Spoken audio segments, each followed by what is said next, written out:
I've been studying for the last couple of years just how technology facilitates the spread of disinformation, or misinformation and disinformation. So it's, and we've been trying to think of solutions, and in that sense, I'm not sure I've seen a great solution. If we had one, I think it would be more, broadly, if we could seize on one, if we can identify one, I think people would be really eager to incorporate it into a lot of different systems. But right now, I can't think of a lot of great examples. I do know that historically, having sort of fact checkers, nonpartisan fact checkers, has been something that that people could learn to trust and could go to. So Snopes was an example, but there are other examples as well. But unfortunately, right now we're seeing those fact checkers actually be purposefully undermined by those who wish to spread misinformation. So it's difficult to know what a blanket solution would be. And in fact, it may be different solutions for different kinds of problems and different kinds of communities.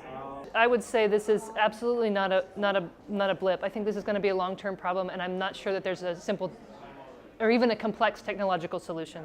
I think that the solution has to do with culture and education and technology and politics and things that are happening all together. And so the idea that technology broke it and technology is going to fix it, I think technology plays a role in it.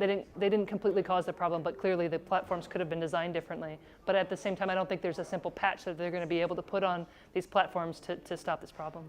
Before I got into disinformation, I was studying online rumoring during disaster events. And we studied people sort of accidentally spreading misinformation because events are moving so fast. And sometimes journalists were actually the ones spreading that misinformation.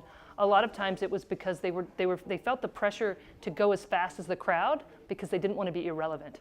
And so they were trying to keep up with this pace that forced them to go outside of their traditional practices, which would be more slow down and verify. And so I think there's this tension for journalists of whether they slow down their practices, but then they might be irrelevant, or whether they adapt their practices in new kinds of ways. I think the best thing I've seen from journalists is when they find ways to correct themselves visibly if they do make mistakes. And for the journalists I've talked to, the practices that work for them are often just to slow down.